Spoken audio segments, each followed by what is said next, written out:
لا حول ولا قوة الا باللہ العلی العظیم۔ اعوذ باللہ من الشیطان اللعین الرجیم۔ بسم اللہ الرحمن الرحیم۔ السلام علیکم ورحمۃ اللہ وبرکاتہ۔ آج کے اس درس کا جو موضوع ہے اس کا عنوان ہے توبہ اور استغفار۔ اس سے قبل کی گفتگو میں جو اس سے قبل کا جلسہ تھا اس میں ہم لوگوں نے راہ کمال کے حوالے سے کمال اور سعادت کے جو اسباب ہیں ان کے اوپر تقریباً تفصیلی گفتگو کی۔ ان میں سے جو بعض موضوعات اور اسباب تھے ان کے اوپر اختصار کے ساتھ روشنی ڈالی گئی، چونکہ موضوع بے حد اہم تھا اور اس اجمال کے ذریعے سے موضوع کا حق ادا نہیں ہو پاتا۔ اسی لیے ہم نے اشارتاً ذہن آمادہ کرنے کے لیے بعض باتیں بیان کی تھیں کہ راہ کمال کو حاصل کرنے کے لیے اور طے کرنے کے لیے بے شمار اسباب اور عوامل بیان کیے گئے ہیں، علماء اخلاق نے بیان کیے ہیں۔ ان میں سے بعض یہ ہیں، جن بعض اسباب کے اوپر تو اجمالی طور پر گفتگو ہوئی ان کو بھی بہت تفصیل سے نہیں بیان کیا، ان کا بھی حق ادا نہیں ہو پایا، لیکن بہرحال موضوع کی تفہیم کے لیے اور موضوع سے قریب ہونے کے لیے اسی حد تک کافی تھا۔ لیکن ان اسباب میں اور ان عوامل میں سے بعض اہم تھے اور ان کے اوپر زیادہ سے زیادہ گفتگو کرنے کی ضرورت تھی، جن میں سے ایک ہے توبہ اور استغفار۔ پہلے عامل کے طور پر ہم نے توبہ اور استغفار کے حوالے سے بعض باتیں بیان کی تھی۔ آج اسی اہم عامل اور اس موضوع کی اہمیت اور افادیت کو پیش نظر رکھتے ہوئے ہم نے سوچا ہے کہ اس موضوع کو زیادہ سے زیادہ تفصیل سے بیان کیا جائے۔ آج کے اس موضوع کے ذیل میں جو باتیں انشاءاللہ ہم سیکھیں گے ان کو فہرست وار بیان کر دیا جائے تاکہ آپ کا ذہن آمادہ ہو جائے۔ سب سے پہلے ہم توبہ کے معنی اور مفہوم کو سمجھیں گے کہ لغوی اور اصطلاحی اعتبار سے توبہ کا کیا معنی بیان کیا گیا ہے۔ دوسری اہم بحث ہے توبہ کی حقیقت اور اہمیت۔ یہ جو توبہ ہے اس کا اہم سبب کیا ہے، اس کی حقیقت کیا ہے، اسے انشاءاللہ بیان کیا جائے گا دوسرے مرحلے میں۔ تیسرے مرحلے میں جب مفہوم اور توبہ کی حقیقت واضح ہو جائے گی تو تیسرے مرحلے میں ہم قرآن اور حدیث کی روشنی میں توبہ کی اہمیت اور عظمت کو بیان کریں گے، اور قرآن کی روشنی میں اور حدیث کی روشنی میں توبہ کی اہمیت کو بیان کرنے کے بعد انشاءاللہ ہم توبہ کے شرائط اور اس کے جو مین اہم چیز ہے، یعنی جن شرائط کی وجہ سے، جن وجوہات کی وجہ سے توبہ متحقق ہوتی ہے ان کے اوپر انشاءاللہ گفتگو کریں گے۔ بہت سے شرائط ہیں اور یہ گزشتہ درس میں ہم نے شرائط کے حوالے سے بعض باتیں بیان کی تھی۔ آخری مرحلے میں ہم توبہ کے ایک دو فوائد بیان کرنے کے بعد ان لوگوں کا تذکرہ کریں گے جن کی توبہ بارگاہ الہی میں قابل قبول نہیں ہے۔ ایسے خداوند عالم نے دعوت دی ہے توبہ کی، کہا ہے کہ توبہ کرو میں تمہاری توبہ قبول کروں گا مثلا، یا دوسرے بہت سے احادیث میں جو فقرات ہیں جو تعبیریں استعمال ہوئی ہیں ان کے علاوہ، لیکن اس کے علاوہ انہی احادیث میں کچھ ایسے لوگوں کی نشاندہی کی گئی ہے جن کی توبہ بارگاہ الہی میں قابل قبول نہیں ہے، ان سے بھی آشنائی بے حد ضروری ہے۔ سب سے پہلا مرحلہ آتا ہے ہم اس موضوع کے حوالے سے کہ جو لفظ ہے توبہ، اس کا معنی اور مفہوم کیا ہے، توبہ کسے کہتے ہیں۔ اس سے قبل صرف لغوی معنی کی جانب اشارہ کیا تھا ہم نے کہ لغوی معنی کیا ہے اور اسی کے ذیل میں راہ کمال کی وضاحت کی تھی۔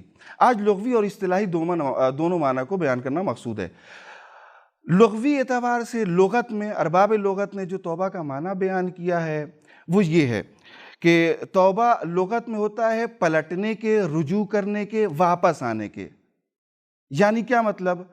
توبہ کس طریقے سے ایک انسان کے اوپر متحقق ہوتا ہے، کیسے یہ لفظ، یہ مفہوم کیسے واضح ہوتا ہے؟ اصل میں عرض کیا تھا ہم نے کہ ایک بندہ، ایک شخص گناہ کرنے کی وجہ سے اپنے معبود سے، اپنے خالق سے دور ہو جاتا ہے۔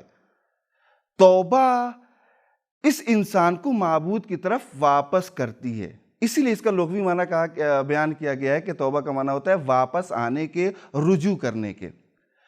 علماء اخلاق نے اسی معنی کو پیش نظر رکھتے ہوئے اس کی اصطلاحی تعریف بیان کی ہے۔ اصطلاحی تعریف کیا ہے؟ کہ انسان اپنے گناہوں پر، برے کاموں پر پشیمان ہو کر، نادم ہو کر کے خداوند عالم کی بارگاہ میں ان سے دور رہنے کا عہد کرے، اسے کہتے ہیں توبہ۔ پشیمانی بھی شرط ہے اور گناہ سے دور رہنے کا عہد بھی بے ہم اہم شرط ہے۔ اس تناظر میں، اس تعریف کے تناظر میں، ایک توبہ کرنے والے کے اوپر ضروری ہے کہ جن گناہوں کی تلافی اور جبران ممکن ہے، ان گناہوں کی تلافی کرے۔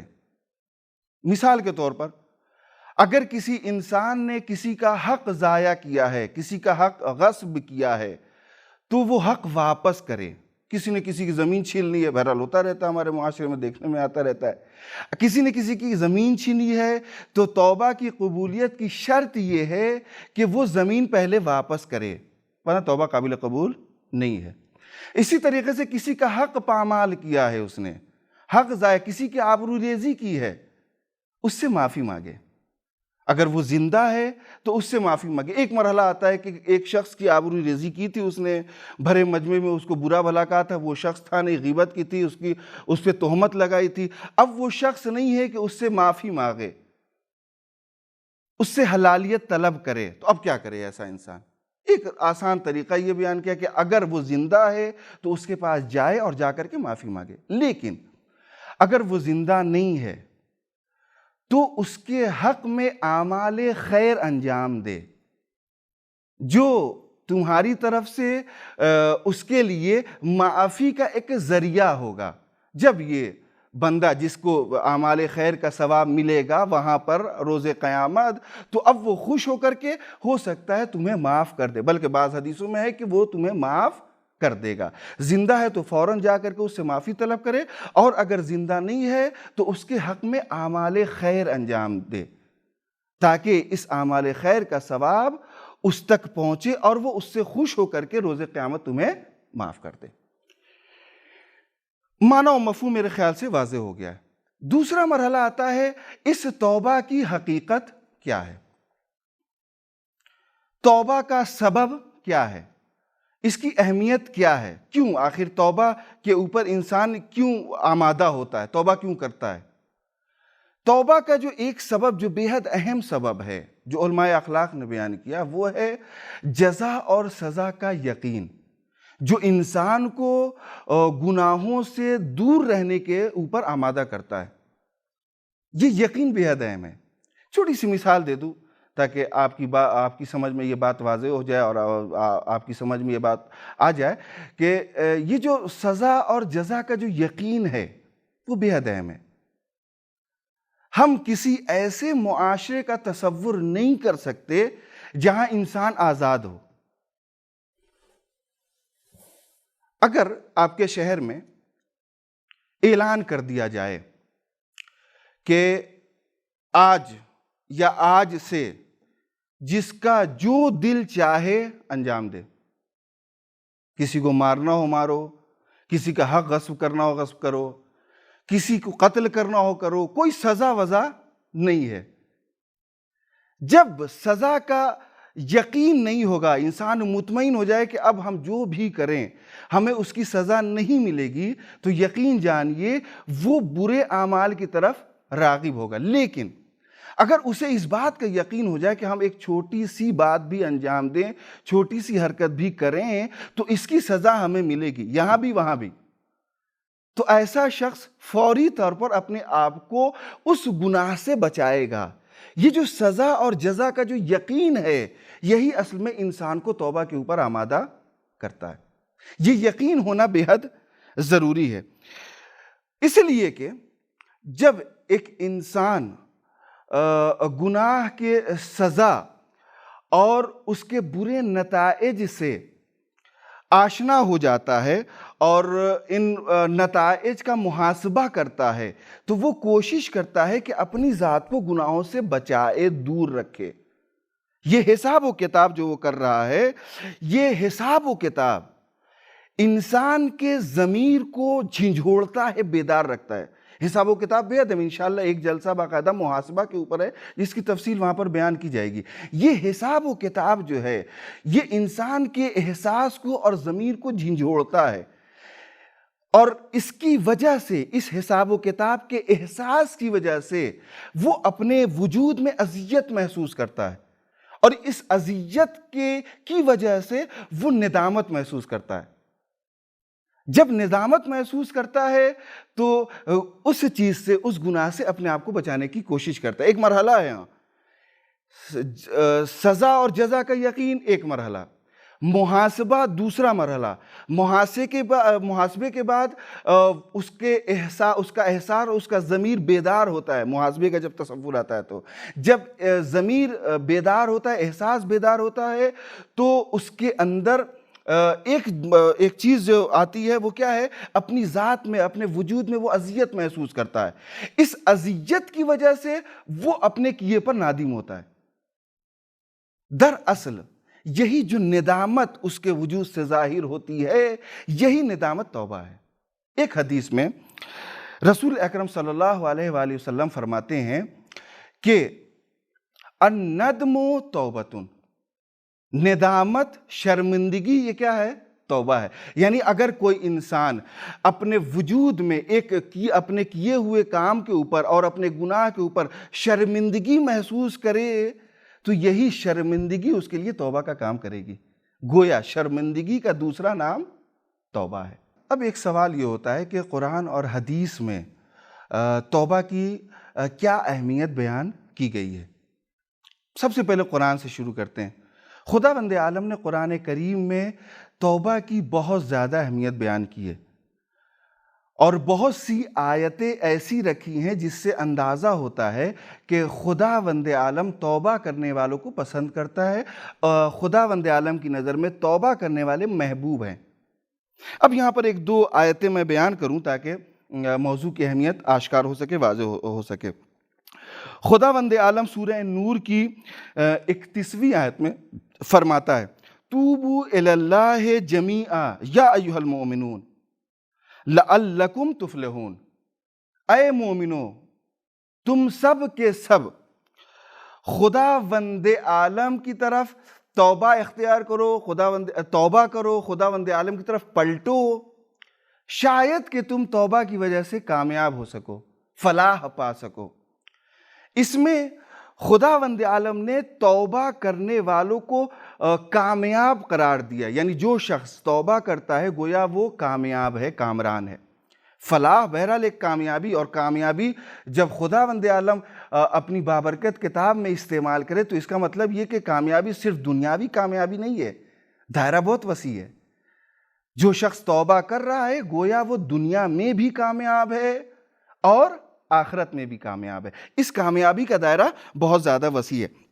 ایک دوسری آیت میں خداوند عالم فرماتا ہے، یا ایھا الذین آمنوا توبوا الی اللہ توبۃ نصوحا عسیٰ ربکم ان یکفر عنکم سیئاتکم۔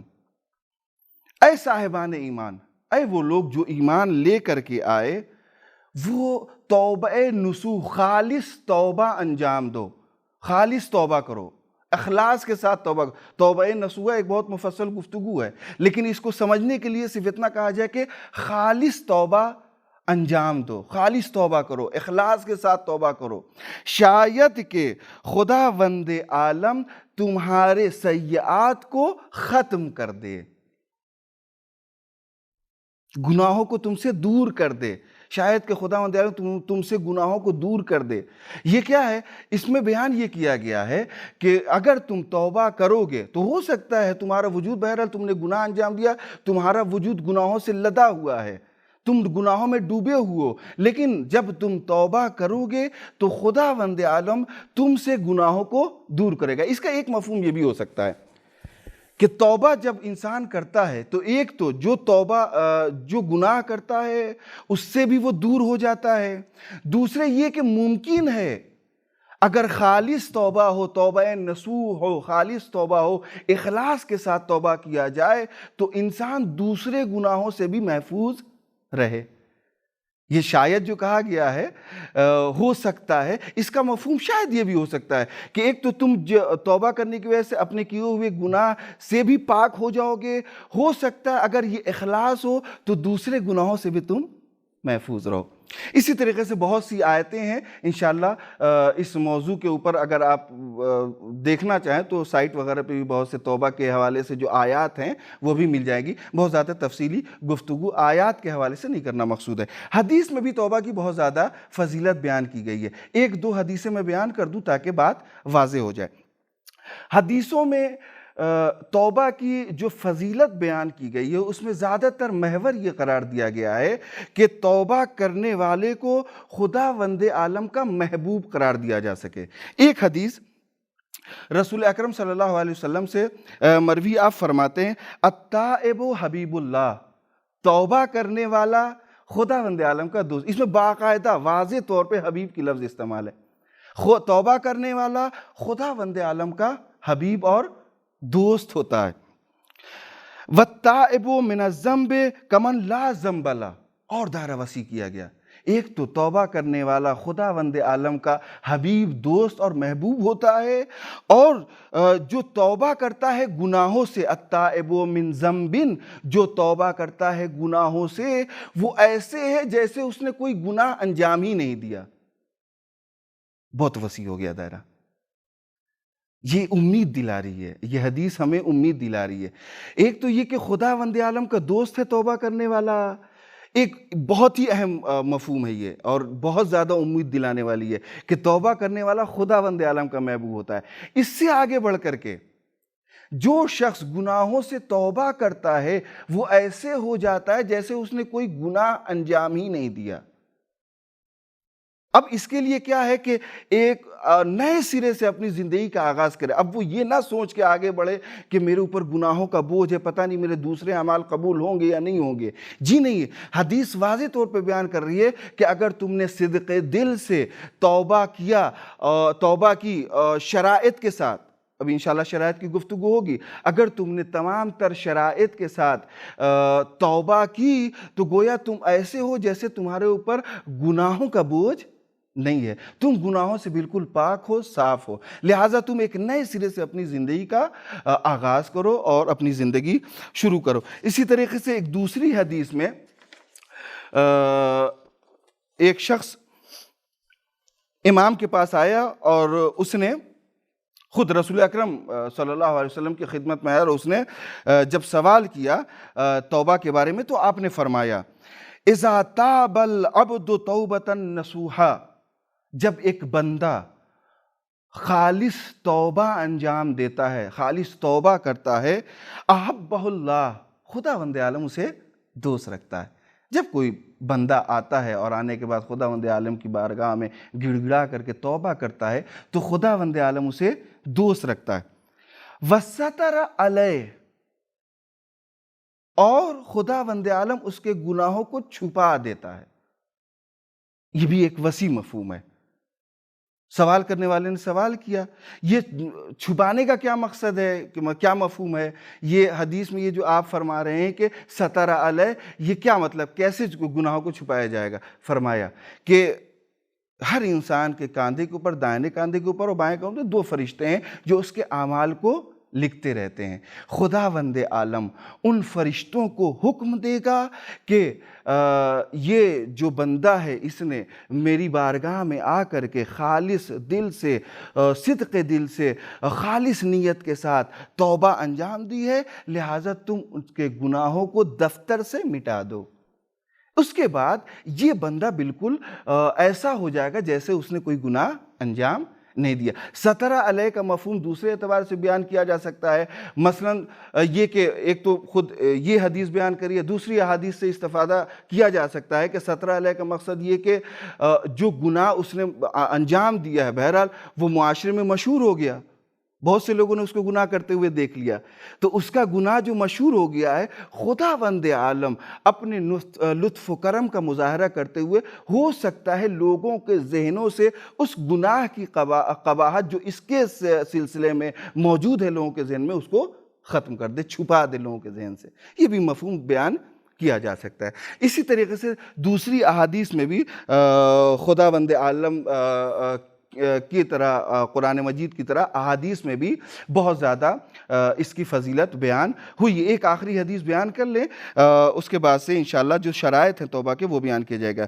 امام محمد باقر علیہ السلام فرماتے ہیں کہ التائب من الذنب کمن لا ذنب لہ، جو اس سے پہلے رسول اکرم کی حدیث میں بیان کیا گیا کہ توبہ کرنے والا، گناہوں سے توبہ کرنے والا ویسی ہے جیسے اس نے کوئی گناہ انجام نہیں دیا، لیکن یہ فقرہ بے حد اہم ہے۔ وَالْمُقِيمُ عَلَى الذَّنْبِ وَهُوَ يَسْتَغْفِرُ مِنْهُ كَالْمُسْتَهْزِئِ، یہ بے حد اہم ہے۔ امام واضح طور پہ پیار بتاتے، ایک تو یہ کہ توبہ کرنے والا، گناہوں سے توبہ کرنے والا ایسے ہی ہے جیسے اس نے کوئی گناہ انجام نہیں دیا، لیکن گناہوں کے اوپر باقی رہنا اور بار بار گناہ انجام دینا، یہ اس کا نقصان کیا ہے؟ بار بار ایک مرتبہ آ رہا ہے، اس کے بعد سے اس نے ایک گناہ کیا اور گناہ کرنے کے بعد وہ پھر آیا، آنے کے بعد توبہ کی، اس نے توبہ کرنے کے بعد پھر ایک گناہ، اس کے بعد پھر توبہ کی، تو یہ جو تکرار ہو رہی ہے، یہ جو اصرار ہے گناہوں کے اوپر، یہ اصرار اگر وہ، یہ باقاعدہ کہ اگر وہ استغفار بھی کرے تو وہ ایسے ہی ہے جیسے وہ مذاق اڑا رہا ہے، کل مستہزی، ایسے ہی ہے ایک انسان دو گناہوں پہ گناہ کیے جا رہا ہے اور اس کے بعد آ کر کے وہ استغفار کرے، توبہ کرے، تو یہ ایسے ہی ہے جیسے وہ مذاق اڑا رہا ہے۔ کس کا مذاق اڑا رہا ہے؟ قرآن کا، حدیث کا، جس میں توبہ کے سے روکا گیا ہے، جس میں یہ توبہ کی فضیلت کو بیان کی گئی ہے اور گناہوں سے روکا گیا ہے، اس کا مذاق اڑا رہا ہے۔ ایسے شخص کے لیے کوئی معافی نہیں ہے، اس کی توبہ قابل قبول نہیں ہے، جو بار بار اصرار کے باوجود توبہ بھی کر رہا ہے، گناہ بھی کر رہا ہے، گویا وہ نادم نہیں ہے۔ اصل توبہ، میں نے عرض کیا کہ توبہ میں جو چیز بے حد اہم ہے وہ ہے ندامت۔ اگر انسان نادم ہے کسی بھی چیز، آپ نے دیکھا ہوگا معاشرے میں اگر ہم کسی چیز سے نادم ہیں تو کوشش یہ کرتے ہیں کہ وہ بات دوبارہ ہم انجام نہ دیں، وہ بات نہ کہیں، وہ کام انجام نہ دیں۔ ہم شرمندگی جب محسوس ہوگی نا کسی بھی چیز کے حوالے سے، تو ہم کوشش یہ کریں گے کہ وہ کام دوبارہ انجام نہ دیں تاکہ یہ سبکی کا احساس دوبارہ ہمیں نہ ہو۔ لیکن جو شخص توبہ بھی کر رہا ہے، گناہ بھی کر رہا ہے، گویا وہ نادم نہیں ہے، صحیح بات ہے، یہ گویا مذاق اڑا رہا ہے، توبہ کا مذاق اڑا رہا ہے، خدا اور رسول کا مذاق اڑا رہا ہے، ایسے شخص کی توبہ قابل قبول نہیں ہے۔ قرآن و حدیث میں جو اہمیت بیان کی گئی ہے، اس اہمیت کے بعد اب ایک اہم مسئلہ یہ سامنے آتا ہے کہ توبہ کے شرائط کیا ہیں۔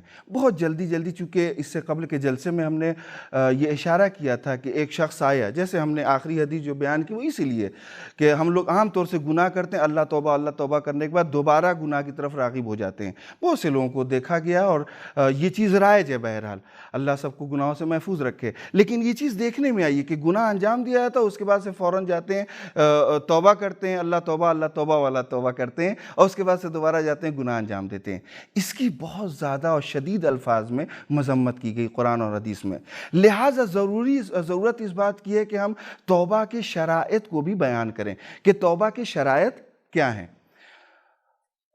مختلف حدیثوں کو چھوڑتے ہوئے حضرت علی کی ایک حدیث جس میں 6 شرائط بیان کیے ہیں امام نے، ان شرائط کو صرف اشارہ کرنا مقصود ہے۔ ایک شخص آیا، بلکہ ایک شخص کا گزر ہوا حضرت علی کی طرف سے، وہ گزرتے ہوئے اس نے استغفر اللہ کہہ رہا تھا، جیسے ہم لوگ کہتے ہیں اللہ توبہ، خدا معاف کرے، ایک جملہ کہتے ہیں جو یقیناً کسی کی توہین ہوتی ہے اور پھر فوراً کہتے ہیں اللہ معاف کرے، اللہ توبہ، یہ بہت عظیم ہوئی، گویا آپ مذاق اڑا رہے ہیں۔